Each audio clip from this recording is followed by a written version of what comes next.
Hello there, and welcome to this very intense video on how to play fancy chords. We're going to be talking about voicings, mainly for the left hand, and this philosophy called upper chord structures, which I'm going to talk about towards the end of the video, and hopefully you will enjoy this. In the description box below, I've written out some of the more technical ideas that I've discussed in the video, just so you can understand them, see them more clearly. I also recommend a pen and paper, because you're going to really have to memorize a few templates here.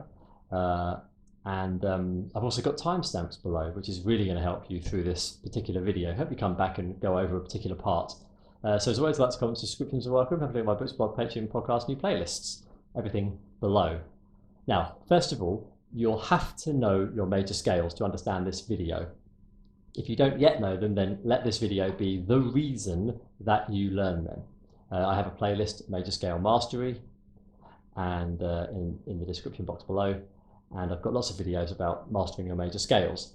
All this fancy chord stuff is completely based on major scale mastery, because all you're doing is labeling and identifying notes which are in the major scale of the key of the chord that you have to play at that moment, or alterations thereof. So for example, the 9 is in the major scale, the sharp 9 isn't, but it's only the sharp 9 because it was the 9 in the major scale. So you have to know your major scale, you can't escape it, and you have to know all 12, because even if you learn a piece in the key of C, the traditional easy key, you're still going to go through A and D and G, maybe E, may touch on B. You just can't escape all the keys. So get your major scales down. Let this be an opportunity if you don't. That's the first and very important thing to say.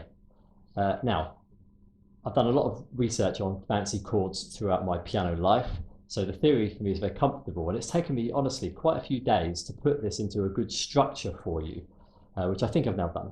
So I hope it's going to be of use to you.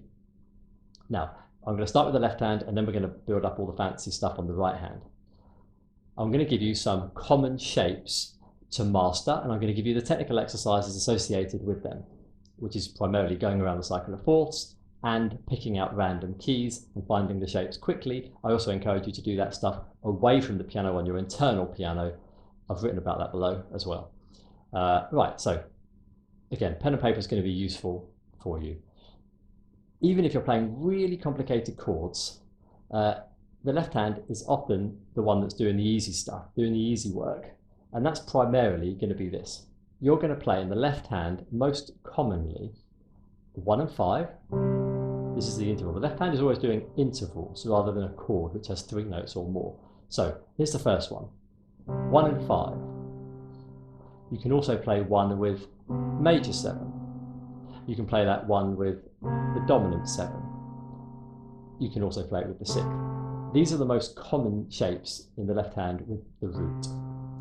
The other one is to base the root note on the 3rd. So this is called a rootless voicing, because you're not using the master key. The root of, like, the root note is currently the 3rd, the lowest most note. So that implies that you're either playing a C in the bass and then coming up to play a voicing on the 3rd, an interval, or a bass player is doing it, or a guitar player. Or it doesn't matter, because the progression of all the chords that you're playing make it obvious that what you're playing would be with a C, for example. So sometimes it's not necessary at all, but just get these intervals down. So you've got 1 and major 7, 1 and dominant 7, and you can get 1 and 6, and you can get 1 and 5. So we're going to make a technical exercise out of that in just a moment. The next one is to play the 3rd with the major 7, the 3rd with the dominant 7, and again you can play, if you want, the 3rd with the 6th, because you can get some nice chords with the 6th, and you can also consider this the 13th. This is quite jazz heavy, so I want you to get used to labeling the 2nd, the 4th, and the 6th as what they are in jazz: 9, 11, 13. Sometimes the 11 can be called the suspended 4th. We'll talk about that a bit later. So 9, 11, 13. So these are the intervals that you want to get used to playing. Now that you know those, major 7, dominant 7, 5, sometimes 6, and the same thing with the 3rd in the bass. 3 major 7, 3 dominant 7, very, very common. 3, 6 maybe. You might do a 3 and a 5 as well. But listen, the point is that you don't want to make your life difficult by developing a muscle memory. because you want to highlight more so than that you know the note values and that you can just play them quickly in any key, rather than just relying on a blind, no mind involved physical muscle memory. No. For the water pianist who understands water pianism philosophy, it's always the mind which controls the body to make sounds on the piano. Mind, body, piano. It is not the piano telling your hand what to do and then your hand tells your brain what to do. It doesn't work that way. So that's why it's nice to do this technical exercise now, away from the piano and at the piano. More so away than at, because it's not about feel. I'm going to give you, before I show you the exercise, I want to just give you an example of how many options are available. Now look, there are, in the left hand, let's count the positions possible. 1, 2, 3, 4, 5, 6, 7. You can play 3 and 5, but it's a bit weak. So let's just say 7. There's 7 positions available with the left hand and 12 keys. So just remember 7 and 12. I'll just put them all together. 4, and then the right hand is, we'll get to it later. I just want to show you the maths now about why you shouldn't waste your time thinking about muscle memory. This is about note value awareness immediately in the key, just finding the 11, the 9, the 5, the 6 quickly. I'm going to show you how to do that. So at the moment, just in the left hand in all keys, you've got 84 positions. Are you really going to waste your time committing them to muscle memory? Probably not. So on top of the 84, as you're going to see later, we use triads with 3 notes, sometimes even 4. So the number can be even higher, but I'll just show you with three notes, triads. You can put, well, generally said that there are sort of 7 triads, possibly 8. You've got your major triad, minor triad, that's 2, augmented triad, sus4 triad, I've lost count, major, minor, augmented, sus4, sus2, whole diminished, that's 6, just the flat 5, 7, and you can also, for this upper chord structure philosophy stuff, use a minor augmented. So, 7 or 8, let's say 8. So again, you've got 8, and this is not including the 4 notes that you can use. So just triads, you've got basically 8 triads that you could use in 12, in 12 keys, but wait, in different positions. You can base those on the 5th, the flat 6, the 6th, the dominant 7, the major 7, going into number 6 now, the 9, the flat 9, the sharp 9, the 11, the sharp 11, the 13 and the flat 13. So that's 12 positions. So again, 8 times 12, 96 positions in the right hand, 12 keys, 1,152 just for the right hand. Now, if we add onto that the positions of the left hand, you can see it becomes like 13, 14, 1,500 positions. So hopefully that has scared you away from thinking that you need to commit any of these to muscle memory. You don't. Some of them naturally will because you'll use them more frequently, but that's not your aim. Your aim is to know what note values you're playing, which happen to use that particular triad. And maybe you can start to think about some triads which are more common, sure, but don't expect to just learn all of this and commit it to memory. That's all I'm saying, because it won't happen. You actually already know it indirectly because you know the note values. You see, you know the major scales. So you do actually know those 1,500 in total positions without knowing that you know them. That's very interesting. So you've got the left hand down. Now let's just show the 2 exercises. One is to go around the cycle of fourths. One is to pick and choose at random to reinforce that you know it. And again, away from the piano and at the piano. So let's just take the 1 and the 5, just the left hand, but you can do it with your right hand if you want to just get used to it, because sometimes the right hand might play it. There's no reason why not. You might do that, you might play a bass, and the right hand plays a voicing. Could happen. So it's because it's not about the hand and the fingers, it's about what note values you're playing. So the first one is to go around the cycle of fourths. Drilling the cycle of fourths is so important because chord progressions are based on the cycle of fourths. So remembering that my unfortunate F sharp G flat doesn't always work, please forgive me for that. It will get fixed one day, or I'll just buy a new piano. You're going to just play 1 and 5 and get used to doing that around the cycle of fourths.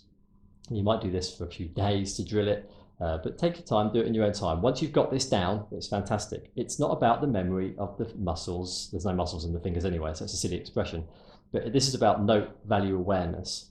So and identifying note values quickly in a major scale. So maybe with the metronome, if you want to find your natural limit, maybe 60 beats per minute, play it 4 times per second.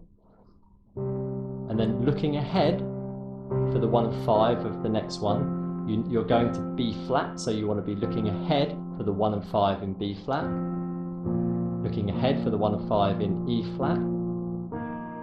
Again, natural fingering will happen naturally. A flat, I'm looking ahead into D flat, and I can see the 1 and 5 already. Now the G flat, the one that doesn't work, I'll do up here, 1 and 5. I can see that. Now I'm going to go to B, I can see the 1 and 5 instantly. Up to E, 1 and 5, it's instant, you see? That's where you need to be. This is just so important to know what the next chord is, because that helps with your fluency. If you just play around the cycle of fourths, playing one particular chord type, it's just really nice because it just reinforces that you know what chord is coming next in a piece.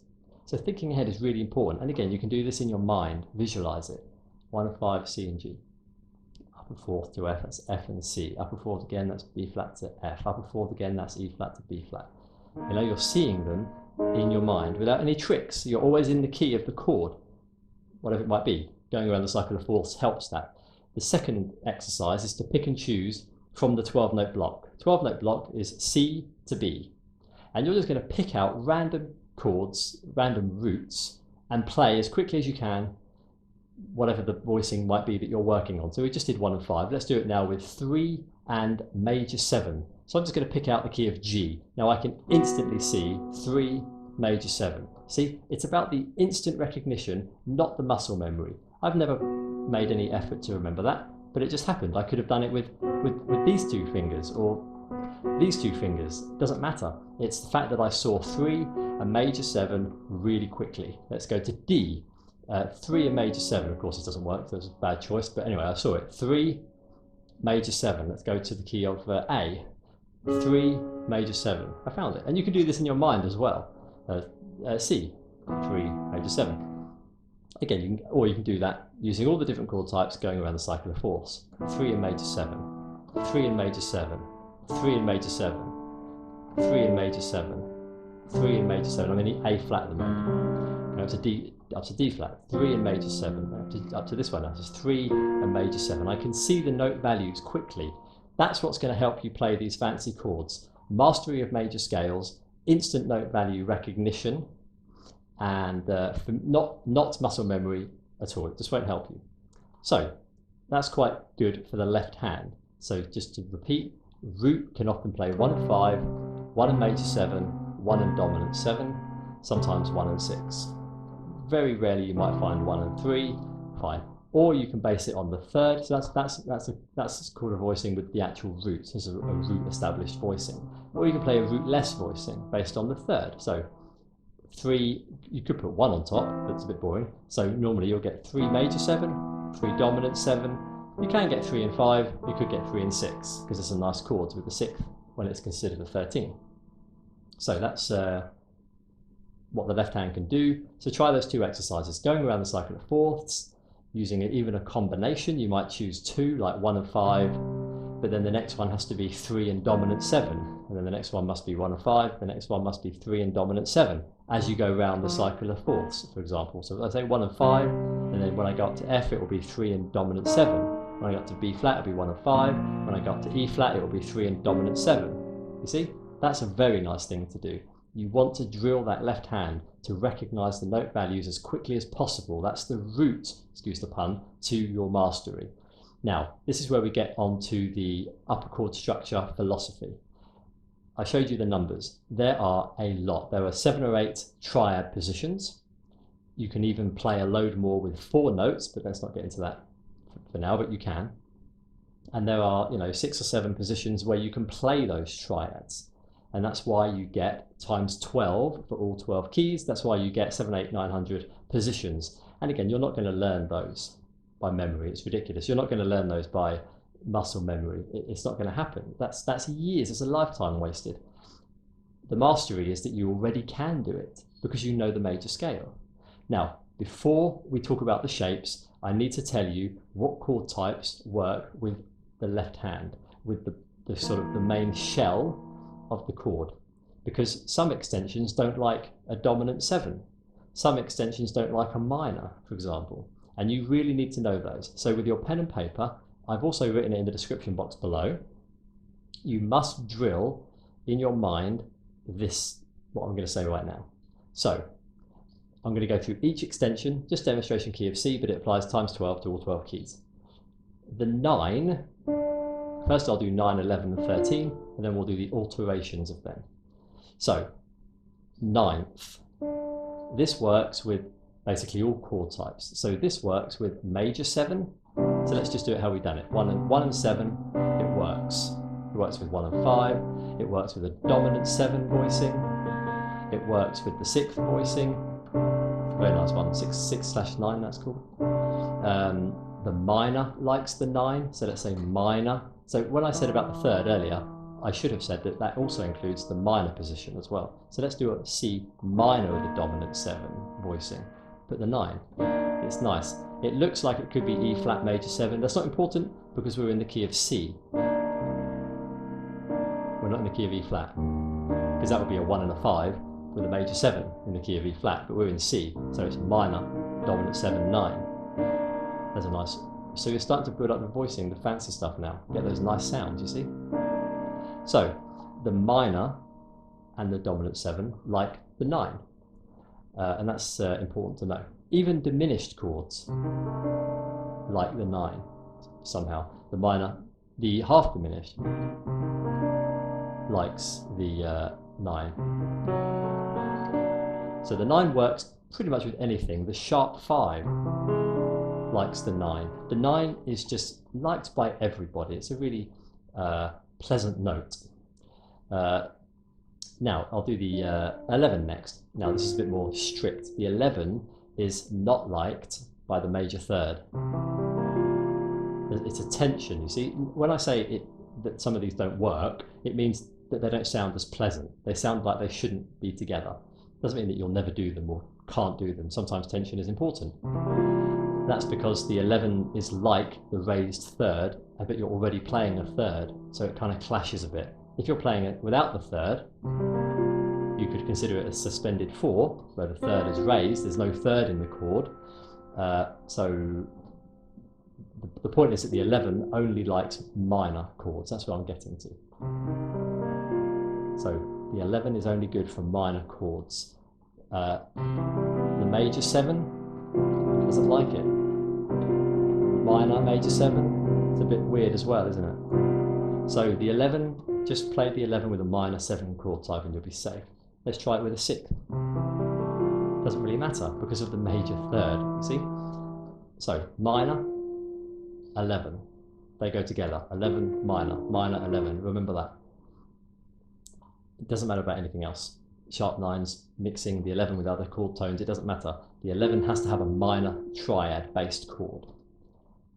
13 is another happy one that likes major 3rd chords. It also accepts minor. So 13 accepts minor and major, and it likes major 7 and dominant 7.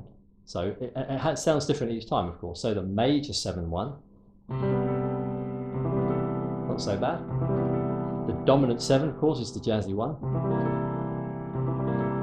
And then with the minor 7, it's a bit more tensiony. That's my least favourite chord, if you're interested. I don't like the minor 13 sound at all. It just sounds dull and bland and rotten to me. Don't like that at all. So the 13th is liked by major 7, dominant 7, including major 3rd and minor 3rd. So 13 is quite as flexible as the 9, really, we could say. Now, let's do the alterations. Most of these extensions prefer to be a dominant 7th chord friend, and the dominant 7th chord is normally the 5 chord. In a progression, it's moving around 7, 3, 6, 2, 5. Even if you're doing a floating 2, 5, 1, where you're playing a 5, 1, but the 1 is not the root of the master key, could be something else. For example, to say we're going to go on to the 3 in the master key of C, so just say we're playing something in C, blah, blah, blah, blah, and then it goes 2, 5, 1 onto E, so it's going to be E's 2, B7, that can be half diminished or not, B7, this B7 here, although it's the 7th of C, it's the 5 of E. That's the point, because it's a temporary one, it's a floating one. This B7 is a dominant 7th chord. G is the dominant 7th of C. So it doesn't matter what key or where you are in the piece. If you're playing a dominant 7 chord and it goes to anything, major or minor or somewhere else, G7 could even go to 2, you know, to change the direction of the piece. Doesn't matter. The dominant 7 is the main part here. Major 3rd, dominant 7. It likes the flat 9 and the sharp 9. It likes the sharp 11 because of the major 3rd in it. And it likes the flat 13. The flat 13 is the same note value as the sharp 5. See, if you consider that root is here, 1, 2, 3, 4, 5, G sharp, we've got that here, and then 8, 9, 10, 11, 12, 13 flattened, it's the same note. So the sharp 5 and the flat 13 are the same, but get used to calling it flat 13 because normally you're not playing an augmented sort of intended chord. Normally there'll be a 5th in your chord when you're playing a flat 13. So of course it can't be a sharp 5 here because you already have a normal perfect 5th. The 5 exists and it can't be in 2 places at once. This is not quantum mechanics. So it has to be 5 flat 9 rather than 5 sharp 5 because it can't be 2 things at the same time. So the flat 9, the sharp 9, the sharp 11 and the flat 13, so in other words all the alterations of the extensions love dominant 7th chords. That's so important because that's going to help you to filter what shapes are worth learning in the right hand when we just get onto the next part, which is the upper chord structure stuff. For example, if you're playing a major 7, 1, 7, you're not going to learn a triad based on the flat 9 or the sharp 9 or the 11 or the flat 13 because the flat 13, for example, doesn't like major 7. Whereas if you're playing 3 and 7, you want to learn triads built on the flat 9, sharp 11, flat 13, and even just the 13, because that likes dominant 7th chords as well. So you need to have a list of those things that work. I know it seems like quite a lot, but it's not really, because it's basically the 11 is only liked by the minor, the 9 works with everything, the 13 works with everything, basically, and the alterations favour the dominant 7th chords. That's why I highlighted it. Flat 9, sharp 9, sharp 11, flat 13. They like dominant 7. So listen, I'll play a full chord here. C7, flat 9. It's a soft, nice, gentle sound. It's cuddly, it's warm. The sharp 9 is a more hard blues sound. The sharp 11 is just what the sharp 11 is. Very, very nice. You can build some clusters on there. And the flat 13 as well. It's a bit like the flat 9. Now the clever thing is that they all mix together. So you can put 2 of them together. So we'll get into this in a bit more detail later, but the idea is that because they all work with the dominant 7, they also all work together. So the flat 13 could also go with the flat 9. And because that looks like a D flat triad, you could maybe play a D flat, sus4, and get all of that, which kind of works. Let's take out the root, take out the 5.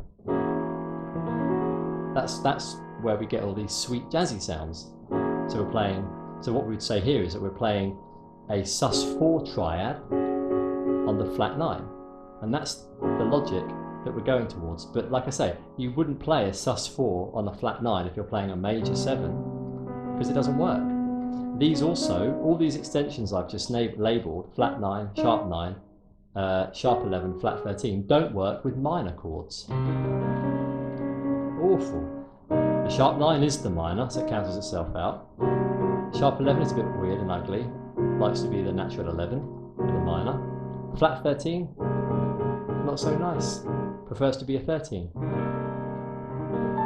But this, a lot more tensiony, a lot more ugly. So all those extensions, flat 9, sharp 11, flat 13, don't work with minor. So it seems like a lot to remember, but a lot of it, when you actually filter it out, there's only a few things to remember really. 9 works with everything, 13 works with everything, flat 9, sharp 11, flat 13, all the alterations of the extensions only prefer dominant 7 chords. Major 7 only really likes the 9 and the sharp 11 and the 13. So you kind of can filter it down into just a few simple facts to remember. So hopefully that's not too much for you, but it's all written down. Spend some time mastering that, playing around, and you'll become very, very familiar with that in your own time. Hopefully it shouldn't take too long. There's nothing else to say about that topic, because that's all there is. There's no hidden notes in the piano, you see. So now we can safely move on to the upper chord structure philosophy, now that you know all of that. So we started with this bass left hand interval logic, normally known as shell voicings. You're playing the most important notes, 3 and 7 or 1 and 5. They're not important, but they're safe. You could play 3 and 6. You could play a minor and a 7. You could play a root and a dominant 7. Your choice. The point is that we're going to put these fancy notes on top. Now you can find these in the literature known as extensions, upper chord structure tones, flavors, colors, spicy notes, all these things. But we'll just call them chord tones to be really boring, but they do add some nice flavors. So what do we want? What do we want? It's down to you, first of all. The whole point of this video is that you go away and personalize, find your own ones, and perhaps leave a comment about your favorite ones. But I'll give you a couple that sound nice. But just don't forget that calculation that I did. There are 8 triads, and there are like 6 positions that you can use them in. And then you've got 12 keys. So just again, you've got basically 8 triads, 6 positions, in 12 keys. It's 576. That's a lot of muscle memory that you're probably not going to waste your time doing. But if you want to get used to maybe in 12 keys, maybe 2 of them, 2 particular upper chord structures with a chord type, then that's 24. Maybe you could add another 12 for 36, maybe 48, but 576, or even 1,000 if you compare it with the left hand, that's just too much work, that's just not necessary. So just become familiar with a few, 1 or 2 or 3 in a couple of common keys, and you'll be really, really good to go. And it won't be muscle memory, it will be note value recognition. So let me just show you how this concept works. If you're playing the 1 and the 5 in the left hand, then you can build a chord, a triad, or a 4-note chord, but we'll focus on triads only, on even the flat 6, which would give you some odd sounds, or you could do it up here. On the 6th, which is probably the safest place to begin really, the dominant 7, the major 7, and depending on whether the chord is a major 7 or not, or dominant 7, you'll then know that you can build it on the flat 9 if it's dominant 7, the 9 if it's major 7 or dominant 7, the sharp 9 if it's a dominant 7, because all those extensions prefer dominant 7s, all the alterations prefer that, dominant 7. You can play the 11, okay, if it's minor, and maybe with a dominant 7, it's a bit softer than the major 7. Sharp 11 if it's a dominant 7 with a major 3rd. So you can build these shapes, or build it on the 13th, which is the same as the 6th, or the flat 13, like I said earlier, but that's a bit too close. But you could if you did it up here. So you've got places where you build triads on top of that interval shell voicing on the left hand, and that is how you get all those nice sounds. So let's just see if you can choose and identify some of your favorite ones. But let's start with this. Get used to playing an extension which is outside of the octave. So I think you should get used to that first. So let's just take the previous example of demonstration of the left hand, 1, 5. We'll put the 9 on top. You can do the 9 as an octave if you want to just get a richer sound. And get used to doing that previous exercise, maybe 1 and 5, going around the cycle of fourths. I'll stop there because otherwise we don't get the G flat. And you're just going to play the 9, just to get used to adding an extension, just 1. Before you add the triads, we're going to add 1 note first. So 1 and 5 with the 9 going around the cycle of fourths.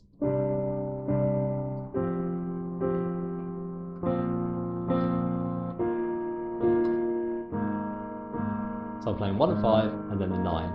That's a really good way to get used to the idea of adding a note outside the octave, which is an extension. See, like I said at the beginning, I've spent a long time trying to get the structure of all this content right, and I think we're doing it in the right order. Little by little, the bird makes his nest, as the French say.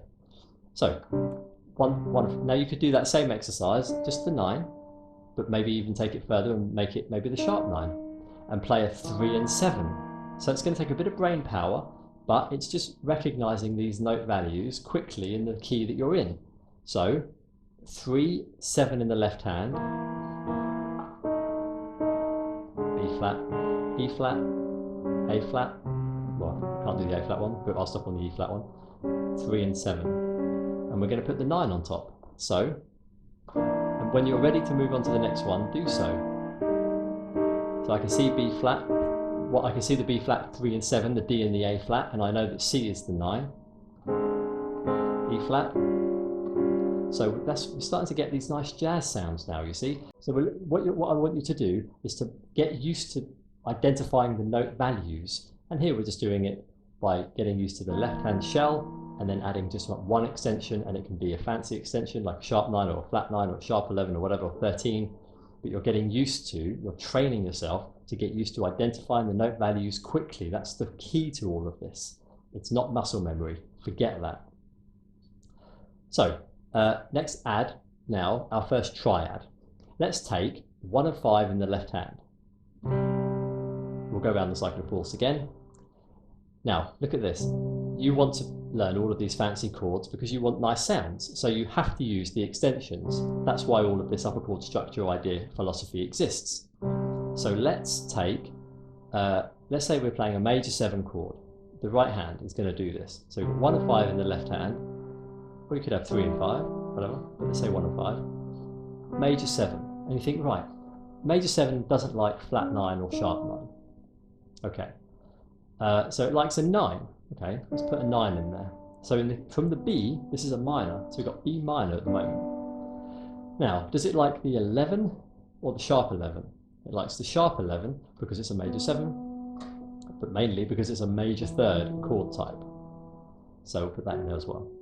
Now, that right hand is playing a triad. It's playing B minor triad.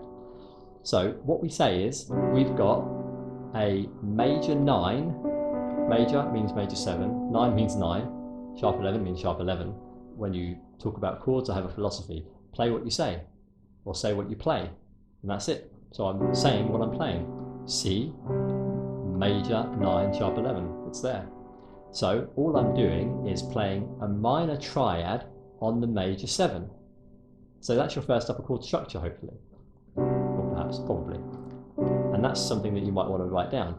To play a minor triad on the major 7 gives you major 9 sharp 11. And that's a kind of ending chord, or even a beginning chord, but it's not in the middle kind of chord. It doesn't want to go anywhere, it's just happy where it is. You know? And you can move around from there and make out some melodies, but the main point is you're playing this. And that's nice. So go back to that technical exercise. Go around the cycle of fourths or pick out any random keys. Let's pick out random keys this time. And we're going to play 1 and 5. We're going to find the major 7 quickly and play a minor triad on that. So let's just take E flat, 1 and 5. Major 7 is D, minor triad. It works. D minor, minor triad. But what are the note values? Major 7, 9, sharp 11, because 8, 9, 10, 11, sharp. So that's what we've done. We've played a minor triad on the major 7. And the left hand is doing 1 and 5. Let's go to G, 1 and 5. Major 7 is F sharp, minor triad. There we go. Major 7, A is the 9, C sharp is the sharp 11. 8, 9, 10, 11, sharpened. So there's your first sort of shape. Minor triad on the major 7. Now, the point is that if you played so obviously, if you played 1 and major 7 in the left hand, like your right hand can't really get in there really. So if you have to just think logically. There's nothing to really teach you here, you just think logically. If you're playing 1 and 7, you're blocking being able to add your extension to the major 7, or even the 5, you know, or if you're playing a C and a dominant 7, you can't really add a triad to it because it's already being played. You can't go down here and play anything on the 5th or the 6th because your finger's in the way. So here you'd have to build an extension, you know, a triad, upper chord structure on something higher than it. So let me give you one on the 9.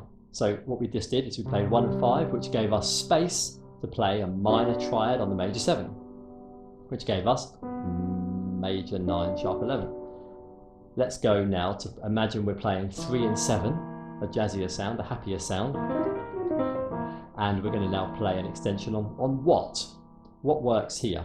Well, we can choose the 9, because that works. We can choose it. We can choose to build a triad on the sharp 9 for the harder blues, or the softer sound, flat 9. So I'm just, let me think what we could do here. Oh yes, let's do it on the 9, and we're going to play the triad, but I'm going to play a sus triad, because that gives us a 5, which is just a safe note that we aren't playing here, but we're still getting the 9, and what is the A in the key of C? 13. So if I played the sharp 11, it would just sound, we can do that, but I just wanted to use a different triad than just a major triad. So you might want to write this one down. To play a sus4 triad on the 9, you see, you're not going to remember all of these, there's too many, but you will get used to being able to play them instantly, because you'll think to yourself, oh, well, I can play a 9 and I can play a 13, and this 5 is safe. It's secondary what the triad is. That's the point. So the way to begin this is to get used to some triad shapes, sure, but then you'll become so free that you'll just recognize note values that you're able to play, and it will just become, you know, very easy to just, it doesn't matter what the triad is, that becomes secondary. We're coming at this from the other side of the coin. So we're playing 3 and 7, and then on the 9 we're playing a suspended 4 chord, sus4. So again, let's do that in a different key. Let's do that in the key of A, if that note works. Good. So in the key of A, we're going to play 3 and 7, C sharp and G, and then on the 9, which is B, we're going to play a B sus. Of course, there's an A in the bass somewhere. You might play it as a stride, or the bass player's playing it and you don't need to. Or you might just play it as part of the chord if you really want to. So there we've got 3, 7, 9. And then from that 9, we've built which is B, we're building a B sus4 chord. And that gives us the safe 5 in the key of A, 1, 2, 3, 4, 5. So there's a bit of overlap, but it's okay, because we're staying in one key, A. So there's a nice, see again, you're not going to put that in your muscle memory. You're just going to remember that little structure that you can play the sus4 on the 9. Even in G, we find the 9, we play a sus4. And you can do anything in the left hand. You can play 1 and dominant 7. Sounds quite nice. 1 and dominant 7, 9 sus4. And the sus4 gives us the D, which is the safe 5th note, as it was when we did it in the key of C. We played D, the 9, sus4, gave us the safe 5th note. So that sus4 on the 9 gives you a safe 5. That's nice. So this is the idea. And to be honest, I don't need to make this video longer, because that is the concept. It's down to you to then make it musical, to apply it to your songs. If your chord is a minor chord, you might just play, let's take A minor. You might play C, dominant 7. You see, it looks like 1 and 5 in C, but it's not, because it's A minor. The bass player might be playing A, G, A, C, A, G, A, E, C, something like that. So I just hit the camera. Doing that. So when you play C and G, it's going to sound like minor in 7. It's not going to sound like 1 and 5. It's going to sound like minor and dominant 7. So you get the idea. So you might play 1 and 5, and then you might play minor. You might play what could we play? You might play the 5 here, and you might play, what could we do here? 6. So what I've played here is A minor, the 5 is safe. Here is the 13th in the key of A. 13 works because it's a minor 7 chord, my least favourite chord, but you see how I sacrifice? I'm playing the minor 13, but what triad is that? It's a B sus. So I played a sus chord on the 9, but I did it with a minor chord this time. So instead of doing this earlier, you see I'm playing B sus. I kind of did it on purpose a bit cleverly. This is a B sus chord.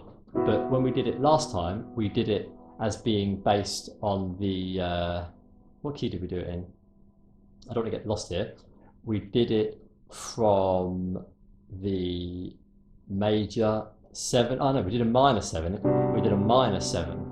But we did a suspended chord. On the 9, that's what it was. Oh, we did it on the 9. So it's the same thing. But this time I'm doing it with a minor chord. So the bass player is playing the A. You're playing, for example, minor and 7, and then you're playing a sus4 chord on the 9, which is giving you that 13 and safe 5th note. So I did kind of the same thing there just by chance. Maybe subconsciously I was trying to use the same chord type, but I'm doing it with a minor 7 here, minor 7. So it sounds different. If I did it with a dominant 7, it would be the sharp. Oh, that's what we did. Yeah, that's what it was. So earlier I did it with 3rd and dominant 7 instead of the minor dominant 7. But still, that proves my point that I'm not thinking about necessarily what triad I have to use. I'm just thinking about what note values I want, and then, oh, what triad is that? Oh, it's that. And that's kind of what happened here. It just became the same triad, because that's nice. So sus4 on the 9 works. It gives you the 13 and it gives you the 9, which is very nice. So it's down to you to play around with doing that yourself. Now I'll just close by saying that I did a video before this video, a couple of days ago at the time of recording, and one of those chord progressions which I came up, that video was about finding chord progressions yourself. It's quite a decent video, I really recommend it. It's in the description box and maybe a card here. One of the chord progressions I can remember from that video was 1 in any key, but demonstration key of C. It was 1, flat 6, 4, flat 2nd, minor. So you could try to reinforce that progression by just playing major triads, or you can reinforce it by playing minor triads. Or you might play it with major 7s, minor 7ths,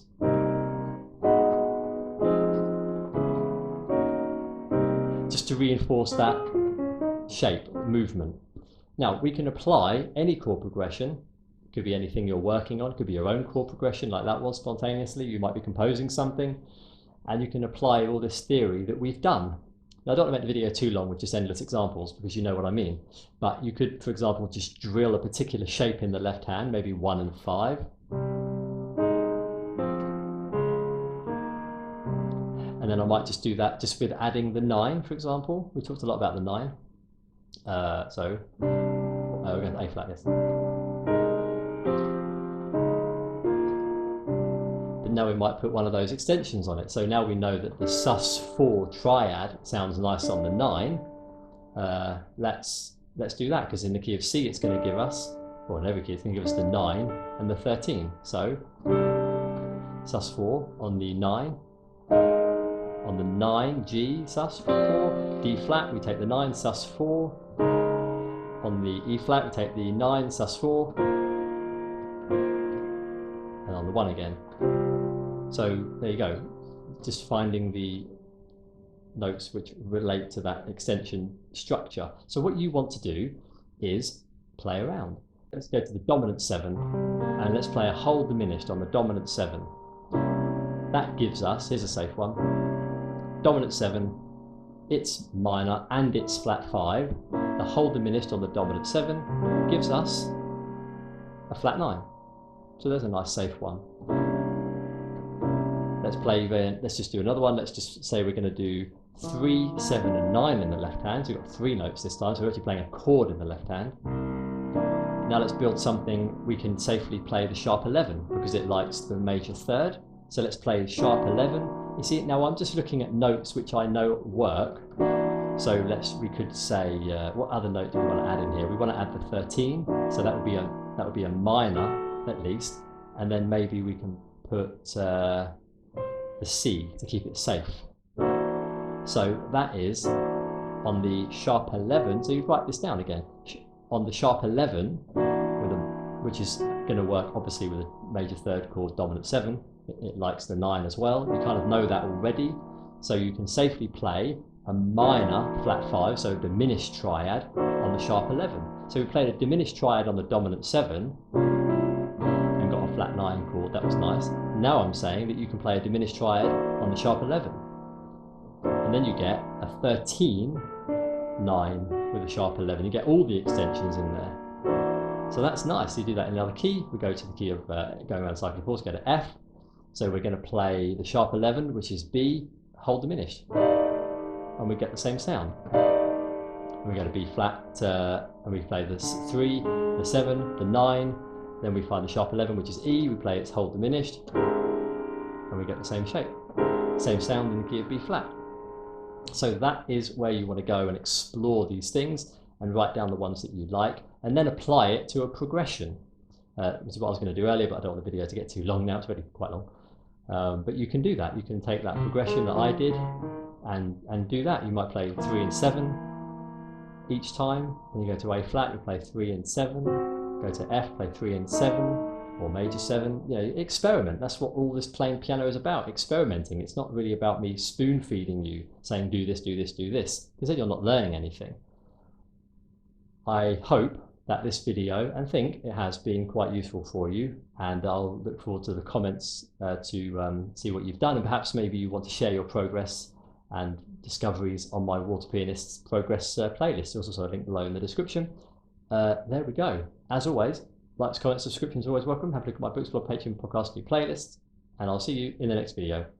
All the best, and bye for now.